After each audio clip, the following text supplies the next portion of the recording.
right. So we are going live. I'm just checking to see that we're working on all of our pages. We are live on Twitch, so I'm closing out that window. Check. Hello, Twitch universe. Hello, Facebook. All right. And we're looking, double checking. I am not seeing it on Facebook. Bridgett, do you see it on Facebook?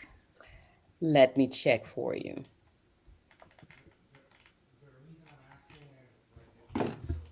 Might help if I refresh my page. Yes, we are live on Facebook. Great. Okay, so we're live in the group, and I'm just confirming. Hey, if you're just tuning in, this is the Read More, Write More radio show with your host, Chrissy Doss, and our guest, Bridgett McGowen. And we will get started in just a minute. I just want to make sure that all of my tech ducks are in a row. And it looks like they are. If you're tuning in live, please feel free to give us a comment and let us know you're here. I'll actually be able to see it and maybe even pull it in on the little stream. So, hello. So good to see you. All right. And we're just 1 minute in. So, counting down to the minutes. So the Read More, Write More radio show is about how to be a better author. And the best way to be a better writer is to be a better reader. And so most of the stuff we talk about in here is relevant to business books. But if you're writing for any category, you can still learn something cool. And so I am a ghostwriter and book coach for the past long time. I've been a ghostwriter since 2015 and a book coach since 2021. And Bridgett McGowen is a publisher with BMC Talks Press and a professional speaker. So she knows it all, she sees it all. And Bridgett, tell us a little bit more about yourself. Give us your little 30 seconds. Yes. So Bridgett McGowen-Hawkins. Bridgett McGowen is the stage name. Bridgett McGowen-Hawkins is too much for a person to remember in an audience. Professional speaker since 2001, turned publisher in 2019. And it was the speaking world that led me into publishing, but more on that later. Awesome. All right. Hello from Renee. Hi, Renee. So happy to have you. And let's see. So we're going to talk about some super cool stuff today. Like I said, we're going to talk about the publishing world. We're going to talk about some writing tips. And if you guys have any questions, this is totally an Ask Me Anything episode. So feel free to pop those in the comments, and we will bring them on. So to kick it off, why don't we just talk about how long does it take to publish a book? So I'll let the expert take that one. Well, you are an expert too, because you're part of this publishing world, right? You do ghostwriting, you do writing coaching. And so you've had a number of clients who've gone down this path. And because of that, it can take a wide array of time. And there are my lawyer clients love to say an answer to everything is it depends.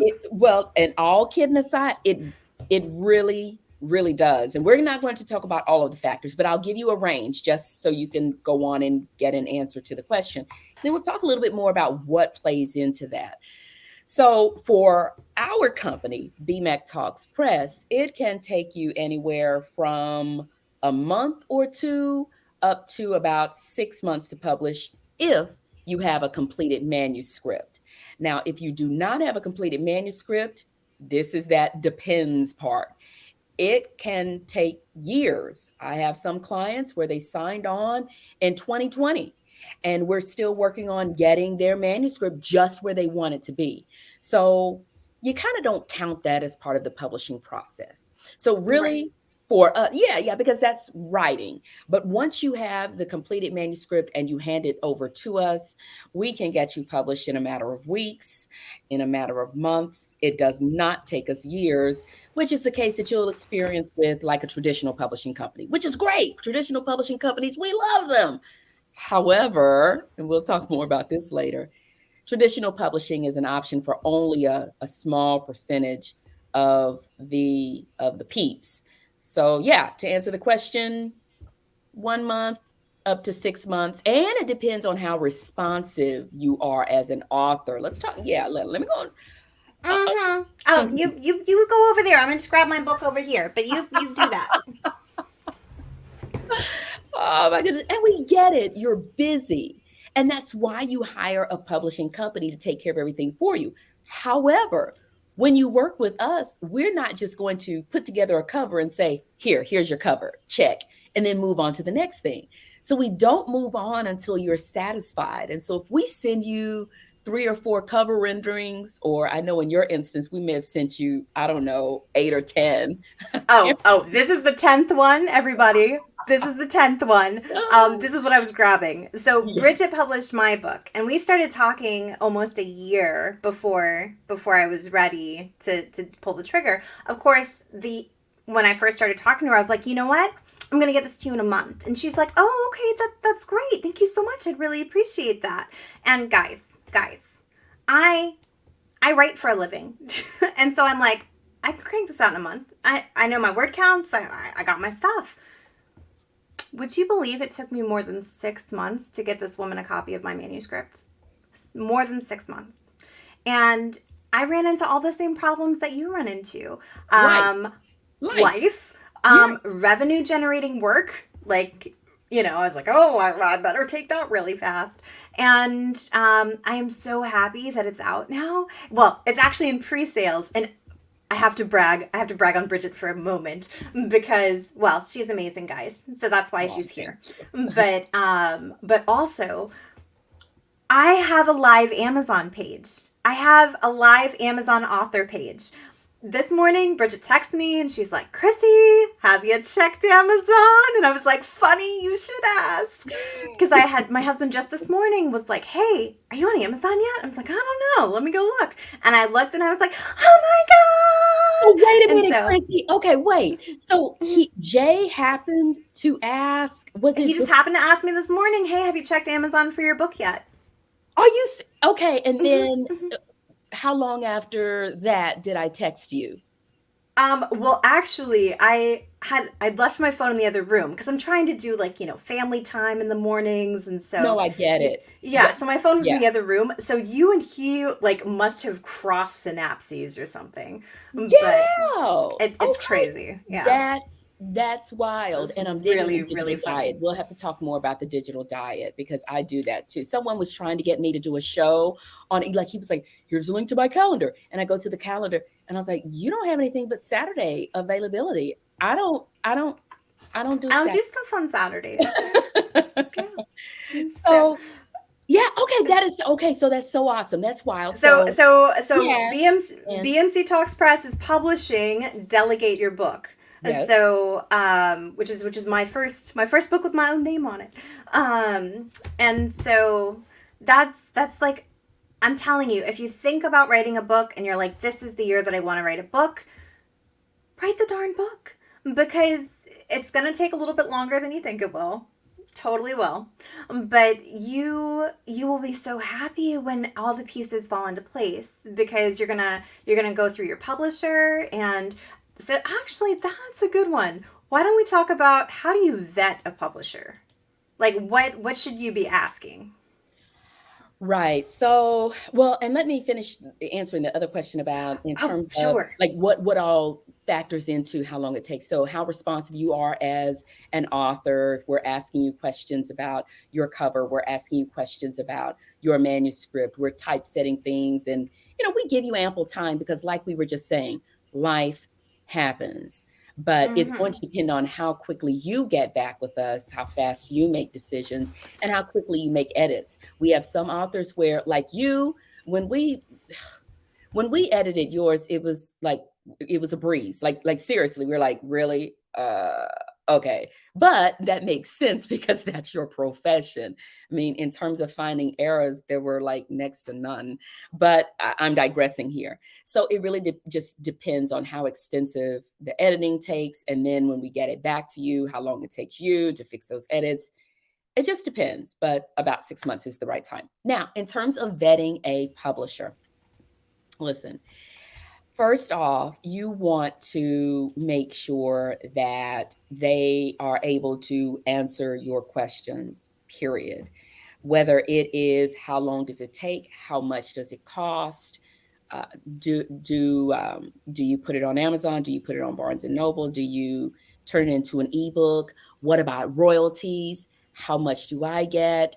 How much does a publishing company retain, if any? What about my rights?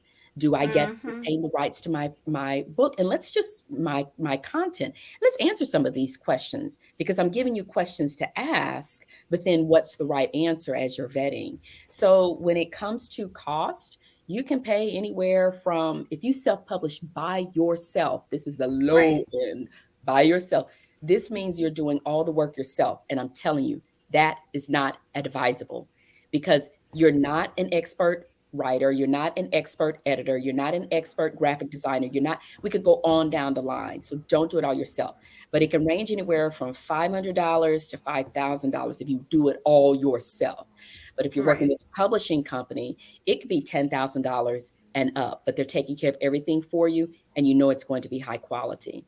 Other questions to ask in terms of retaining rights.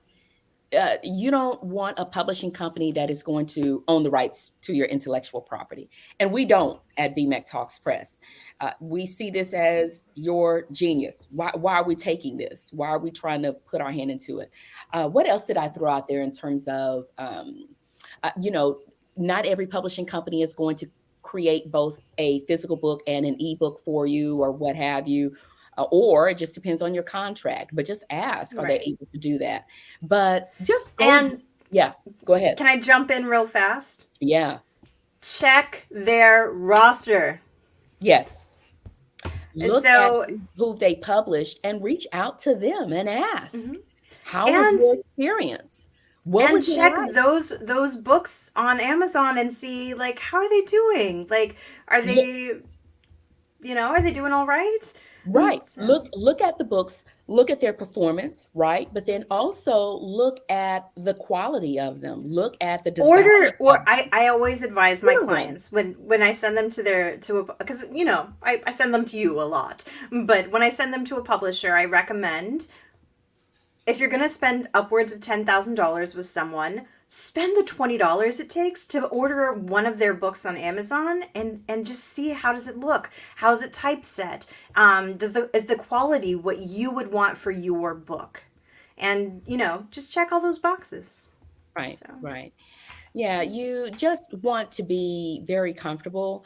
And, we're talking about vetting a publisher. And this is kind of part of the vetting process too. Do you click?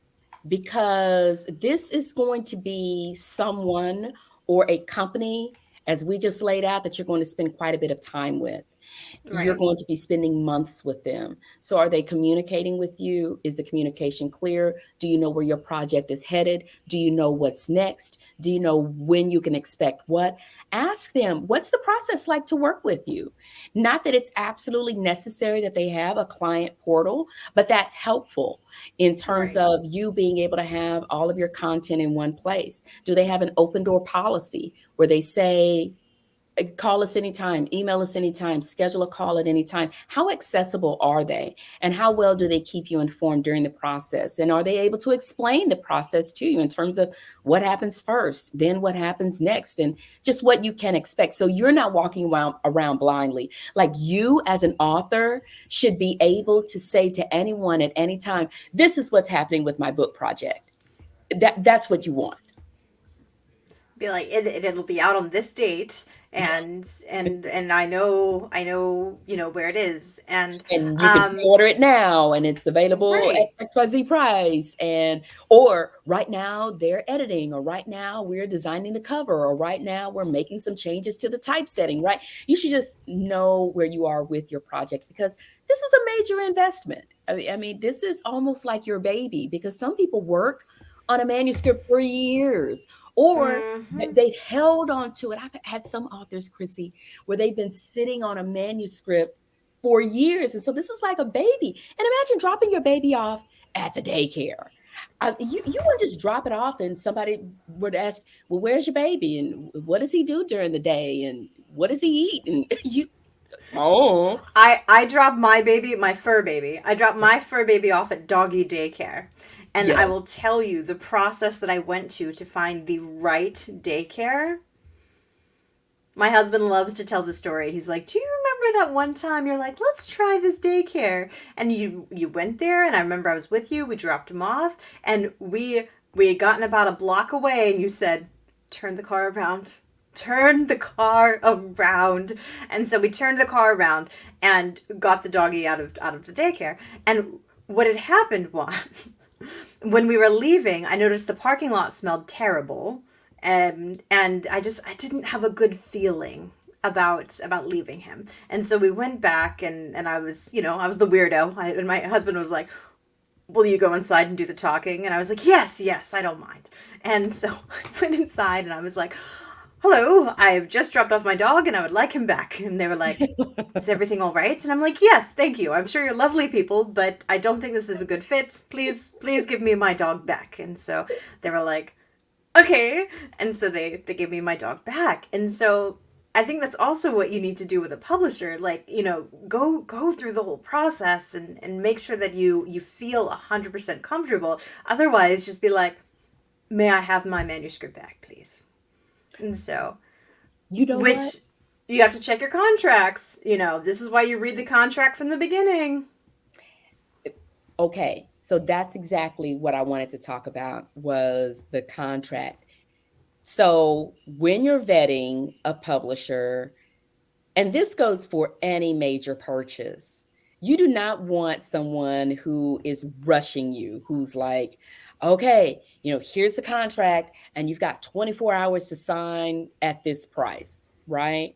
Now, yes, it is standard for a contract to expire. Yes. But this is a major decision that you're Right. making. So you need more than a day or two, unless there's I can't come up with any kind of compelling reason in the world as to why. I mean, I can't think of anything as to why it would just be of utmost importance and urgency that you sign this contract. I mean, that's one of the signs of a scammer, isn't it? Mm, Right, when yeah, they're like, you want to take your time, and honestly, you want to have an intellectual property lawyer look at it, because right, this is your intellectual property, and this is, you're forming a potentially lifelong commitment with this person. And right. so and that's the other reason that when you're vetting a publisher, you don't want to be their second or third book. Like, I'm just telling you, if it's a brand new publisher, I love when new publishers come up because it's fun to watch them grow, it's fun to watch them develop.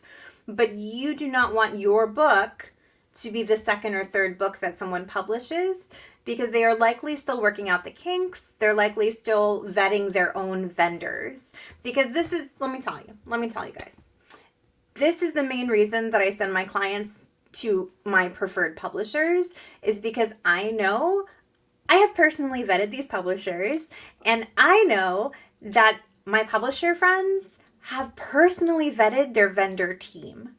So it is not like, "Oh, our layout guy just retired. What are we gonna do?" Oh no, my people have plans, and they've got legacies, and they've got like, and so it's this really like holistic relationship that you want to look at with your publisher, because you're putting your name next to their name. And so it really goes both ways. So the publisher is also going to want to make sure that you're the right fit for them. Are you a right fit for their genre? Are you a right fit for their audience? Like, are you going to fit in with the other people that they're publishing? And that's just so important. You brought up so many things that I want to dive into. I want to finish talking though about that contract point that I was getting into. Make sure as you're reviewing your contract or as your legal representative is reviewing it, that there's an out clause. Like you went back and you got Neil from Yes, I the got Neil. Come back. yeah, right. You need to have make sure there's a clause in that contract that gives you an out and that gives the publisher an out with no Right. kinds of strings attached. There needs, I mean, like a publisher who is on the up and up will have something in the contract that indicates if you need to walk or want to walk at any given point, you may freely do so, and you owe us nothing else. You retain all rights and so on and so forth. I mean, I'm not giving you the Right. legalese to it, but that's it, right? I'm not giving you exactly word for word how we have it spelled out in our contract, but it just has to be fair. Here's something Right. else to look for when you're vetting a publisher. Look to see what organizations they're members of. So our company, BMAC Talks Press, is a member of IBPA, Independent Book Publishers Association. And in order to be a member of that association, here are a few things that we have to make sure that we follow. There's a code of ethics, and this is very important, whether they're a member of IBPA or not. But I want you to listen and think about this code of ethics as to what it is we follow and what you want to look for in a publisher. Upholding the highest standards of the industry in terms of creating works of lasting financial or cultural value, pursuing editorial design and production excellence. That's what we vow to do. Look for publishers that vow to do that. Look for publishers that are going to respect their authors. They're going to respect their creators. They're going to respect their stakeholders. They're going to observe copyright laws. We've kind of talked about that a little bit with regard to intellectual property and protecting that, and never knowingly publish plagiarized work. That you want to look for a publisher who is going to reward its authors and respect its authors, and that's going to be honest in their financial dealings, who's going to be very clear, who's going to write contracts that are in understandable language and resolve any kind of disputes. And that's a question to ask when you're vetting. Hey, if there's a problem that comes up, how do we handle it? That's a very fair question because, again, this is a months long project, or depending on how long it takes you with your writing, it could be a couple of years. So you want to find out, what if there's a problem that arises? How is that handled? Do they make sure they don't mislead people? Do they make sure that they have standards in what they publish? We have a list of things that we just don't publish. If it's anything that's of pornographic nature, that is hate related, again, this is all spelled out in our contract, that anything that promotes violence, we have a set of standards. So just because it's an independent publishing company, that does not mean they're going to publish you. A lot of times we will say, when you go the independent publishing route, you're guaranteed to get published. Yes, you are, as long as you ain't trying to put trash out there, if the publishing company has standards, right? Now, for publishing companies without standards, that's called a vanity press. Mhm. And Yes. that's because they just charge you for your vanity and put out whatever you tell them to. And So, make sure you're not conflating an independent publishing company with a vanity press with a hybrid publishing company, because all three of them are different, and the vanity press is over there in a whole other league of its own, because it does exactly what Chrissy just said. It's going to publish whatever. And let me be very clear, if you've got whatever that you're trying to publish, then go to the vanity press. But for the independent publishing companies and the hybrid publishing companies, we don't want that mess. let them do their thing. I mean, independent publishing companies are putting out some amazing books, some award winning books, and yours can be one of them. Yes. So, um, One of our Renee, authors, thank you I so got, much for tuning in. Renee's hopping off, but have an oh, awesome day too. Thanks, Renee. The replay will be on YouTube tomorrow. Yes, yes, yes. And I want to brag on one of our authors. I guess it would be important for me to know the name of the award that she won if I'm getting ready to brag on her. But Hang on, I'll Google it. okay. Oh, great, great. So, one of our authors, her name is Susan Lynch, and she published on October 10th of this year. And the title of her book is Life After Kevin. And I'm here to tell you it's an amazing, amazing book. Uh, initially I was like, huh, let's see what this is all about. Like I knew the general gist of it. It's not just a book about her son having passed away and just how she had to regroup and how her golden retrievers helped her sustain herself and pull herself together. But it's just a book about just saying yes, moving forward, recognizing you're enough. I mean, it's an amazing book. So, congratulations to Susan. Her book, Life After Kevin, a B McTalks Press title, is a gold winner of an award from the Nonfiction Nonfiction Authors Authors Association. Association Gold Award. Yes, yes. And So, I'm gonna post that for everybody so that they can see that. So and that's fresh. Like that happened like just last week on December 5th, I believe. So that's why that's at the top of my mind. So excited that's for her. And amazing. it's well deserved. I mean, it's a great book. Susan's a fantastic writer. Hello, Susan. It's nice to meet you. Um, so Bridgett's publishing company published Life After Kevin, and Susan Lynch, the author, is the winner of the Nonfiction Authors Association Gold Award for that book. You can find that book on bmctalkspress.com and on amazon.com, and I'm sure lots of other cool places. Yep. So, Lots of other cool places for sure. Yeah, get a copy of the book. oh, and she was also awarded the Lifetime Achievement Award by the Golden Retriever Club of America. Oh, yes. Well, listen, she I'm going to go add her on LinkedIn. Hang on a minute. oh yeah, Chrissy, you will love her. I She have a has Labrador Retriever, not a Golden Retriever. And actually, okay. he's been confined to his room right now because he was in some kind of mood and he was barking at everything. And we're getting a lot of Amazon packages right now, you know. And so I thought during our session, I'll have him take a little nap.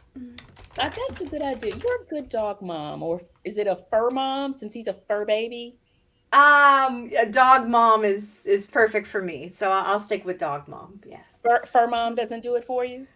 No, because I mean I'm not a mom to like a chinchilla or a gerbil. But don't you call Um, him a fur baby? I'm gonna press this Actually, point. I call him a baby.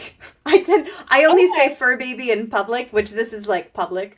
So I say fur baby in public, so people aren't like, "Where's your baby?" And I'm like, "At daycare." And they're like, "Oh." Oh my god. So quick dog story because this is funny.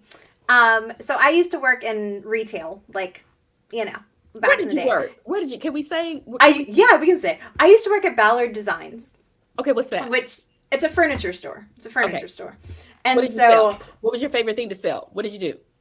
um I'm actually I was a hijacking your. terrible salesperson. I I'm never had. sold anything. I'm But I was really hijacking good your with the story. customers. I was really good with the customers. I can But see that. I never sold anything. But well, you know when you're talking to your coworkers and stuff, and they're like, "Oh, can you fill in for this shift? Can you fill in?" Oh, yeah, sure, sure. So I'd fill in for a shift every now and again, but I'd be like, "Oh, I've got to leave by 6 to pick up Neil from daycare." Now my dog has a human name. I Yeah. never thought to explain Neil is a dog. Like it just didn't cross my mind. I was like, Neil's at daycare. I must go get him. And so my poor coworkers for about a year thought that Neil, who was 4 at the time, my 4-year-old, I must go pick up my 4-year-old from daycare. You see, they thought I had this little blonde hair, blue eyed, which he is, human, but not a human. He's a dog. But anyway, but That reminds me. of my husband's son, Parker, when he was in first grade 2 years ago. He was telling his teacher all about this big party we were going to have for Henry. We were going to have decorations and cake and just all kinds of a good time for Henry's birthday. Henry's birthday is September 19th. And so the teacher, her name is Miss Yablin, she's so sweet. She's intrigued, and she's like, wow, that sounds great. That looks like you're going to have a lot of fun. So who is Henry? Thinking brother, uncle, or something. Child, Pete Parker told her, Henry, he's my fish.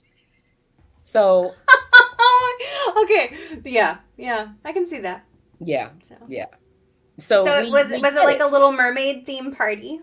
There was no party, Chrissy. There was Oh, nothing. okay. There I was, mean, like, and I have I mean, no I've thrown idea. a party for my dogs, I have, so. Chrissy, we bought the fish on August 1st of 2020. I have no idea why he says that his birthday is September 19th. I None mean, I of would it just go makes with it. none of it makes any sense to me. And he remembers this every year. It's only been 2 years now. But so we get the pets with a person name type of thing. We get it. Person name. We get it. What's Yeah. my next publishing question? I'm on a All roll. right, next publishing question. Let's see. Okay, so far we've answered how long does it take to publish a book, and how do you vet a publisher, and is your publisher a member of IBPA? And actually, now we're about the halfway mark. We're gonna switch gears Okay. from publishing to writing. Oh, Now, okay. I mean, um, yay. well, don't worry, it can still be the Bridget show because Bridget has written more books than in like a year than I have, including client books. What's your max? I think you what? Did you do 4 1 year? What'd you do? I don't know. I don't know, Chrissy. Oh, okay. I don't She's done more than 3 in a year. I know that. And so when I work with a ghostwriting client, I only take on one client at a time. Usually it's a 3 to 6 month engagement. Like I only do 1 or 2 books per for a client a year. Like it's just very like intense and labor of love for sure. But anyway, so it takes me a good like 3 months, 6 months, 8 months to know. write a book. But Bridget, tell them how long it takes you to write a book. Once again, it depends. It varies.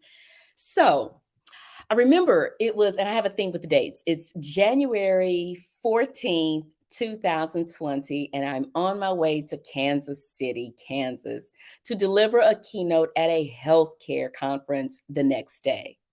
Now, instead of working on my keynote, and this just happens. You know how you have things that you need to get done, but there's so many other things that are far more interesting where you just kind of do those, and you know better. So I should have been working on the keynote, which was great. It ended up being fabulous. People were happy, blah, blah, blah. Right. Instead of working on the keynote on the ride, is a plane flight considered a ride? No. So on the flight. I Instead mean, of, you're not driving it, so yeah, I would say yeah, you're riding in a plane. riding in a plane. Okay. Yeah, and you're writing in a plane. We are so lame. I know. So I worked on a book, and I had it like halfway done by the time I got there. So the next day, the keynote is at 1 in the afternoon. I'm thinking, Bridget, you've got to put this book to the side and like work on this keynote. So I did. And Chrissy, you're not gonna believe this. I had a call with a client, with a publishing client that day too. So I'm Oh, working I on the believe you. I believe you. You yeah, keep he it actually running. ended up he ended up signing with us. His name is Jonathan Quarles. We Oh, published his book in January of 2001. It does not feel like it's been that long. In January of 2021, and it's called Making Dollars While Making Change. It's so good. It was an Amazon new release. It's an Amazon bestseller. Go get it. Jonathan Quarles is Making Dollars While Making Change. He's in Michigan, and he's just crushing it. But I digress.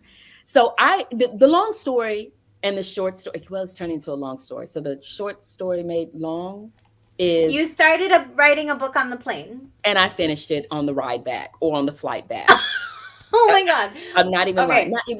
It was only about 20,000 words Mm-hmm. and about 120 pages.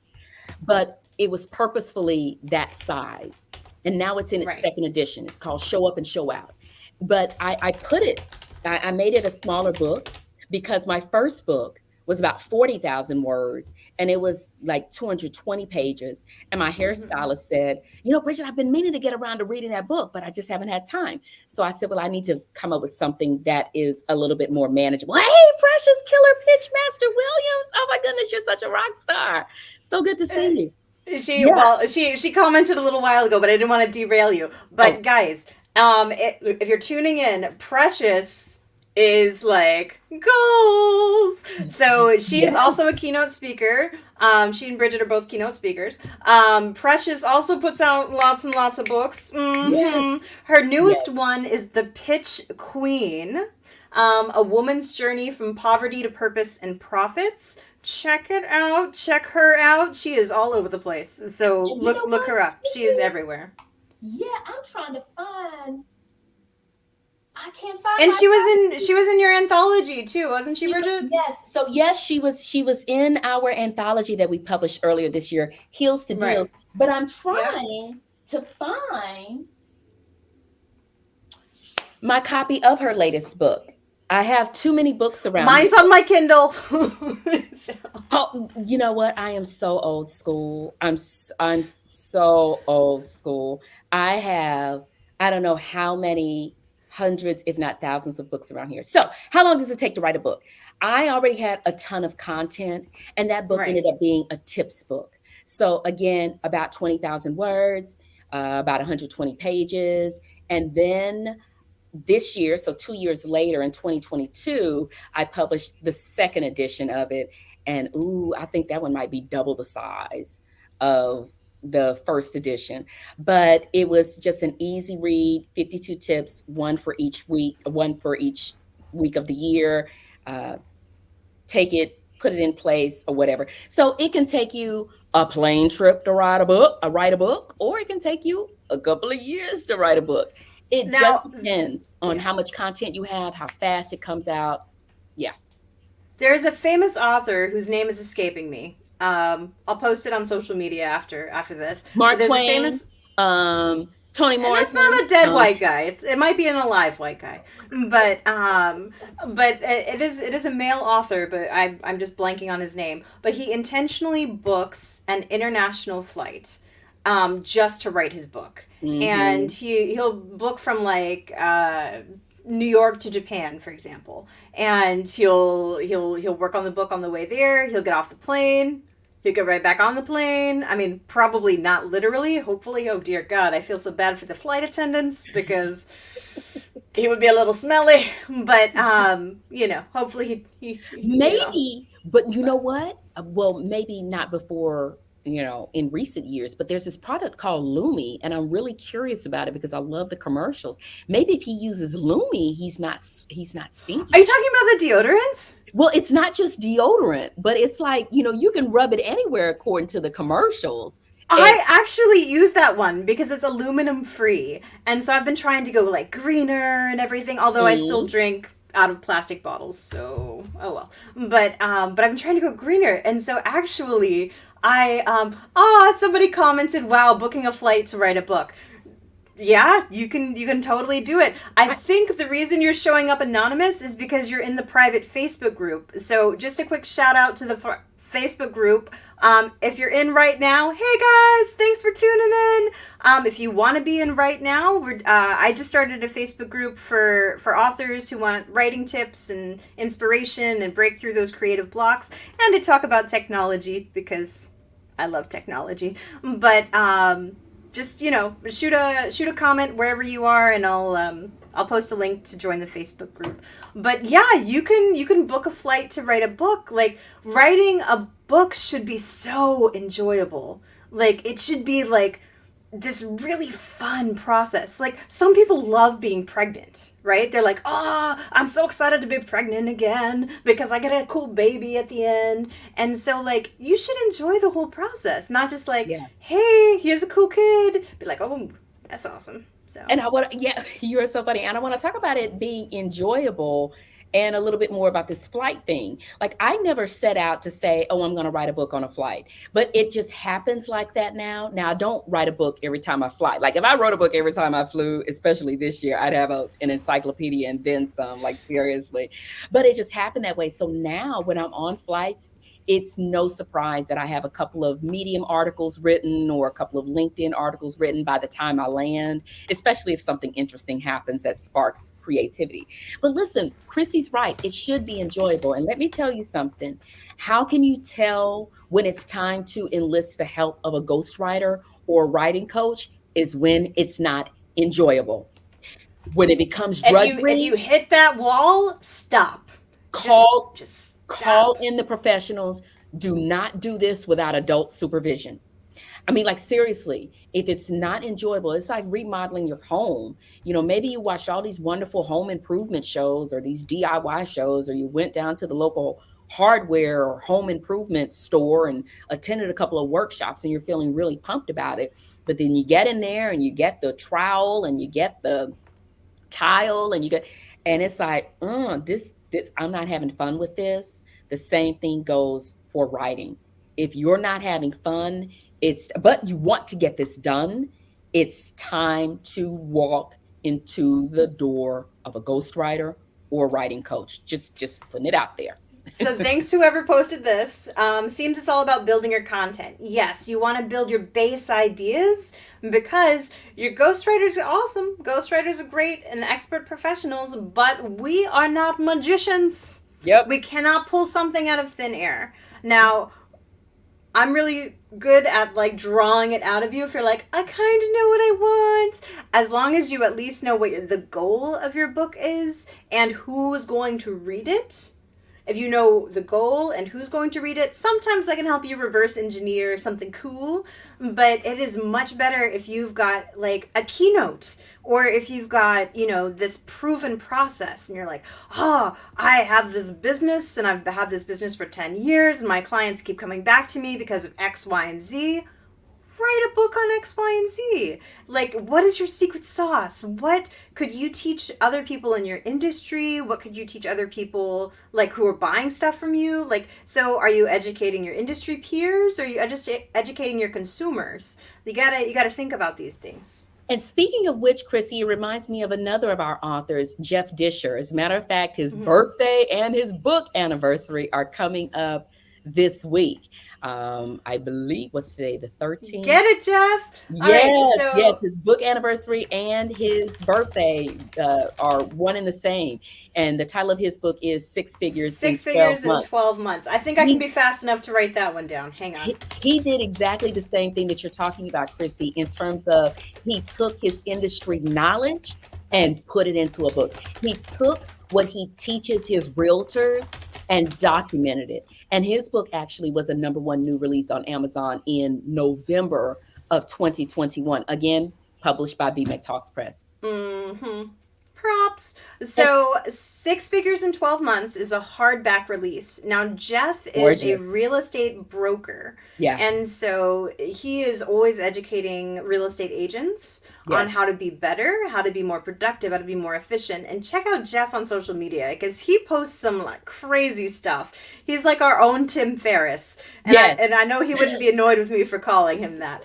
But he's really, really good at what he does. It's crushing it. Check out his book because it's a good one.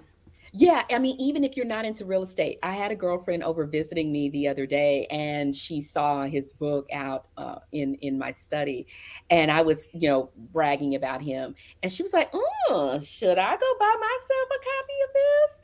And I said, you know what? All kidding aside, it wouldn't hurt. Even if you're not interested in pursuing real estate, he lays out some fantastic strategies that are just great for living a productive life. I liked his open house strategies. I was like, I can use some of these, and I don't even leave my house very often. So I'm looking at it like a digital open house. Like how could I like make this work in the online world? Because Bridgett and I are dear friends, but we've never met in real life yet. I know that we shall, It's but one coming. Of these days when I leave my house. But but like there's all of these there's all of these things that like can work across industry. So when you are like diving deep into what works on your industry, think about like how can you communicate that idea in a way that is interesting enough to grab the attention of someone who has no freaking idea what it is that you do. They don't know. They don't know what you do. But if you can talk about it in a way that is eloquent and informative and engaging, then they'll like it. And you know what, Chrissy? Along those lines of how long does it take to write a book? I Mm-hmm. want to talk a little bit about anthologies since Precious was on, and we talked a little bit about Heels to Deals. So, Heels to Deals is an anthology, it's a compilation of several chapters written by several different people. So if you want to get published and you have a great idea and you're willing and able to bring together a bunch of voices who can contribute to this melody of a book that you're trying to put together, that is totally an option. And it can take far longer. I mean, far shorter, far less time than you just writing a book by yourself, because that can sound scary. That can sound scary. The idea of me write a book. I mean, Bridgett, you're sitting here just, oh, I rattled off 20,000 words on a plane, you know. And the flight was less than 4 hours. Oh, and it was. Oh my god. It was from Phoenix to Kansas City. It wasn't 4 hours, right? Yeah, So no. right. And I know you're like, well, Bridgett, that's your superpower, because we all have superpowers, right? That's my superpower, but I can't dance, right? So I'm jealous of people who can. But if you want to put together a book and not have to sit here and write thousands of words, that is totally an option. So Heels to Deals, Right. oh my goodness, it has enjoyed so much success.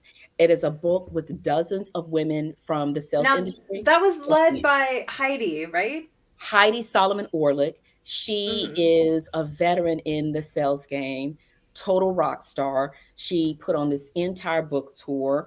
We had a book, well, she, not we. I cannot include myself in this. I just flew on the plane and went to the event and said a few words. She had a book signing in Boston, one in Dallas, and then she wrapped things up November 10th out in Los Angeles with, I mean, it was, yes, So somebody's giving us some it was fire. fire. Thanks I for the mean, fire. Denise, if that's you, I see you. I see you, Denise. Thank you. Heidi killed it. Precious is in that book. I can't name all of the ladies that are in that book. I do you have a chapter in that book too? No, I don't have a chat. I just Okay, published you're it. not. You just Yeah, published it. yeah. Oh, just she just published it. You know.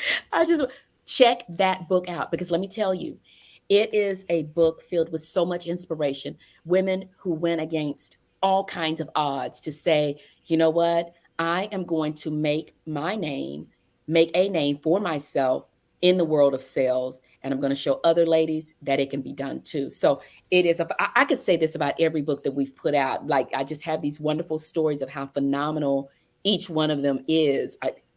Anyway, Well, I'll I shut up. think I think for anthologies, let's circle back on anthologies for a Yes. moment, Yeah. because if you're an association leader or you're leader of Hmm. any organization, think about if an anthology would be right for you. Yeah. So, for example, like in the nonprofit world, ah, Precious says she loved writing her chapter. Precious's chapter is gold, fire, platinum, stars, And diamonds, sparkles. Don't forget and, the sparkles. and sparkles. It is all, and I'm not just saying that. Precious's chapter is so good. It's right toward the front of the book. It is so good. All of the ladies bring their whole hearts to Heels to Deals. Oh my goodness, you won't be able to put it down. But yeah, back to the anthology. Just So the way, yeah, if you think about how an anthology can work with your business model, so nonprofits are businesses too, right? But if you look at like is it in your business or organization's interest to publish annually? For example, like if you're in a leadership organization and you get new members every year, maybe you have the board members submit to an anthology and you publish that. And if you have an association that isn't revenue generating on its own, then you might consider like donating the royalties to a related charity or something. And just to be clear, Bridgett, why don't you go into how do royalties work on an anthology? Like, you want to talk Ah, about that? right. Yeah. They can be really interesting. So they can go a number of different ways. And this is where, if you decide you want to lead up an anthology, you have to work closely with the publisher to figure out how this is done. So you can set it up where each contributor receives a piece of the royalties. You can set it up to where each contributor receives royalties once um, royalties reach a certain amount. So let me give you a for instance. I participated in an anthology several years back, not with my publishing company, and we will get paid royalties once sales reach to a point where the publisher can pay each one of the contributors $50. Right. So that can be years down the road, because there were 100 of us who contributed to that book. And after you get through the production costs and printing costs and royalties that Amazon's going to take and so on, the profit from a book can be, you know, interesting looking. So you need to sell quite a few copies. Now, another option is the contributors don't receive any royalties, but you, as the compiler, may decide that all of the royalties are going to go toward a nonprofit or go towards some kind of a foundation, or just go in your pocket, especially if you were the one who financed the project. Because with Heels to Deals, that was kind of that situation. Heidi financed the project. She paid to get it published. So, or yeah, no, those are all the scenarios. Well, So well, yeah, I your don't want to mileage tell you may vary. We'll just say that your it mileage may varies. vary, Once and again, we're going to go back to our favorite answer. It depends. But Precious just brought up a really good point that books put me on the map. Yes. So books are the best things in the world for anything. They make great gifts, and anyway, I'm obsessed with them. So is Bridgett. Well, But Chrissy, yeah. yeah, we're totally obsessed with books. So let's talk about this, because you and I are in similar boats, Chrissy. I've been a professional speaker for 18 years, count them, 18 years before I finally published my own book. Right. You have been a ghostwriter and a writing coach for 6, 7 years before you finally made that 7 years before I finally pulled the trigger. Yeah. a priority. Yeah. I want you to talk about what you foresee, like why you wrote it. Oh, I'm taking over your show. But anyway, I'm going to go with it. Oh, no, Why no, you no. Oh, actually, I wanted to make sure. Okay, if you're tuning in this week, so Bridgett is a special guest. She's going to be a special guest once in a while, Yes. but the next time she's for sure going to be on is January 31st. So we're going to have another Ask Me Anything on January 31st. But today we still have like about 10 minutes left if anybody has any questions that they want answered. I know Bridgett and I are so good at those rabbit holes. We love just chasing down the different things. I am here every week. So I'd love for you to tune in for me. And what I do is I alternate between book reviews and guided writing sessions. So if you're like, I never make time to write, let me tell you, just put 3 o'clock every Tuesday on your calendar and we can hang out. And the other cool thing is that all of these recordings are on my YouTube channel. So if you're ever like, oh, I don't know where to find them, just go to YouTube. It's on there. And it's pretty easy to find me. If you could just go, well, actually, Maybe it's not so easy. not so easy to find me. Hang on. I know. I didn't think about it when I thought of my business name. But if you go to invisiblewriter.com, there's a link to the radio show in the top menu navigation. So just go to invisiblewriter.com and you can find the radio show that way.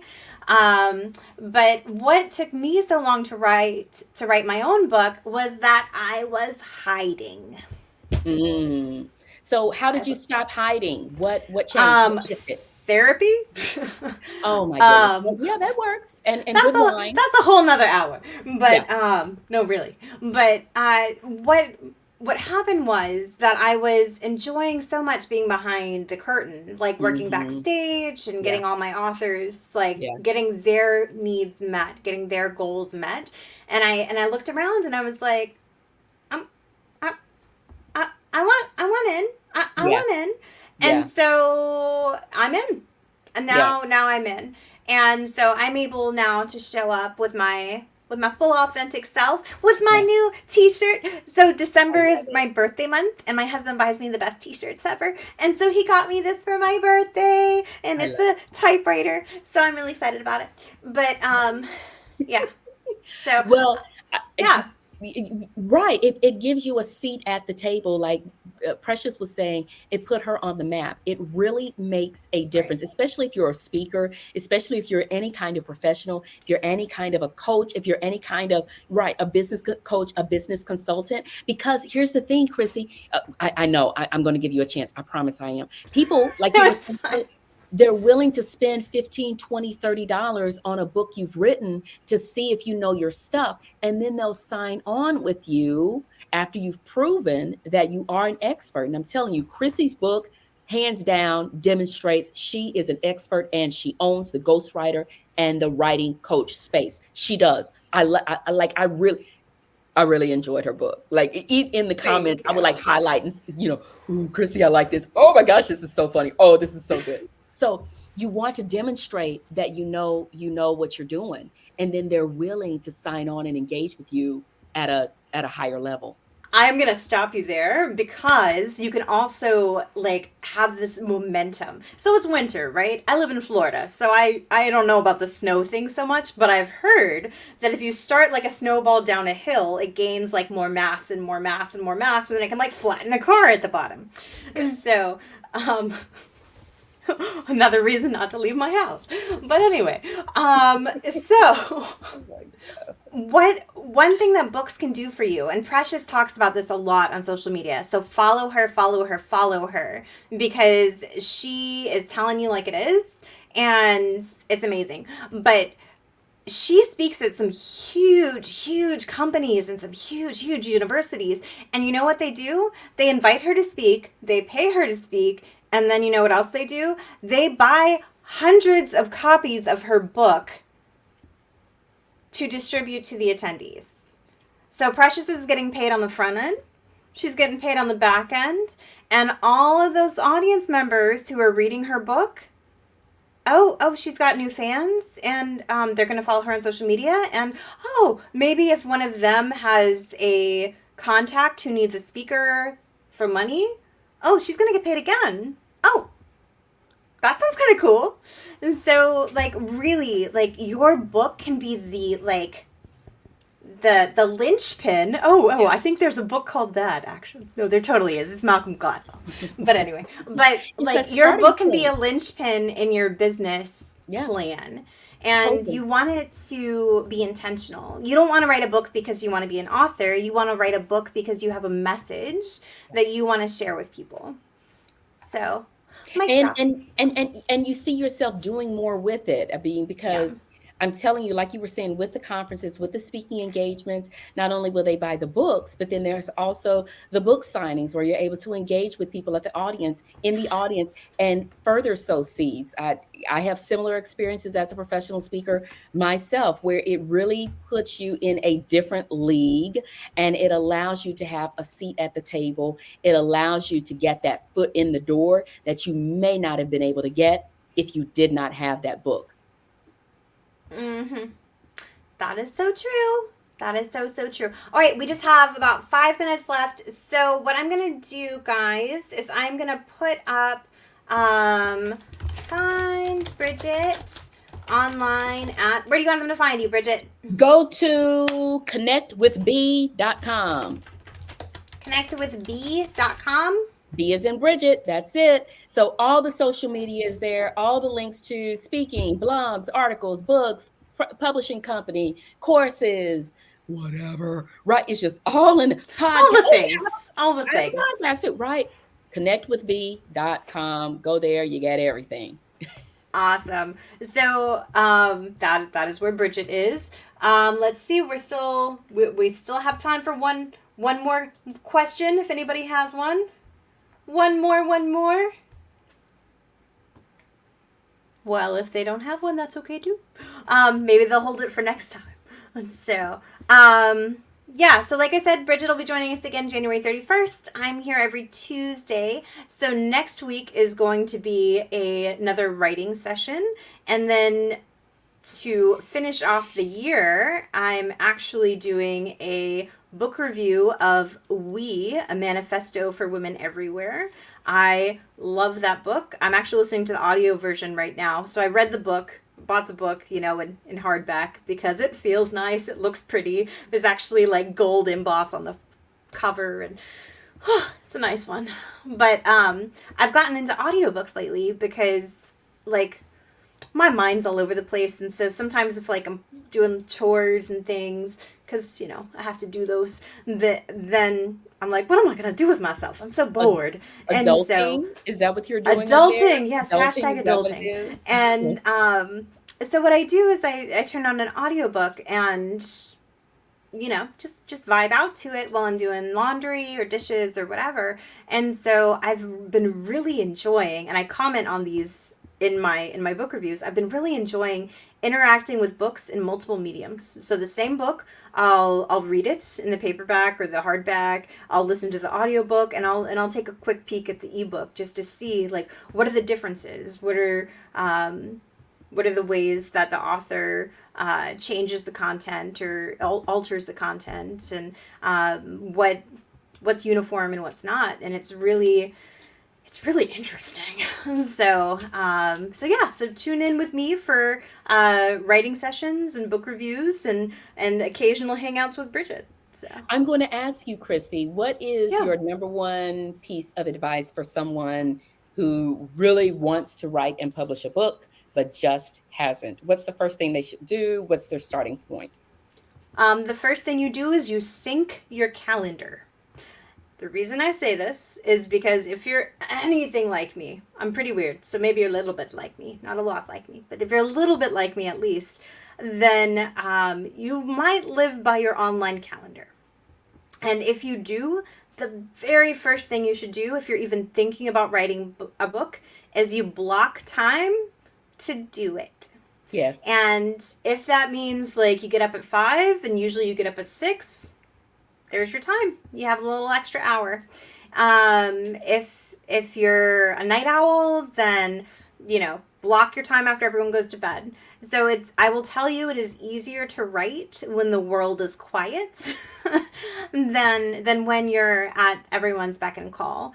And I know that some people who are writing are not their own bosses, and they're like, hey, I got conference calls I can't say no to. I've got, this project due. And you know what? I get it. I totally get it. Schedule time before or after, and just like if it's on your calendar, you'll make it happen. And then if it ever becomes unfun, call me and we'll make it fun again. Yeah. I mean, you've got 45 minutes on your day off. I know you do. As opposed to, binging that show one more hour, decide that you're going to write. Now, if you are binging a show, I recommend Wednesday on Netflix. It's very funny. Now, Bridget's like, why don't you go out for a bike ride? Yes, Bridget, why don't I? That's what I'm doing. The minute I'm not even kidding you, my bike riding gear is right over there. We will end on time. I still got you for 30 seconds. 30 seconds. But if whatever you're doing, do it intentionally. So if you are in a binging mood, binge something that makes you feel some kind of way that will encourage you to do something creative and nurture yourself at all things. So be good to yourself, and I will see you next week, and Bridgett will see you January 31st. And thank you everybody for tuning in live. And if you're on the replay, hey, good to see you. Hope to see you live next time. Thanks everybody.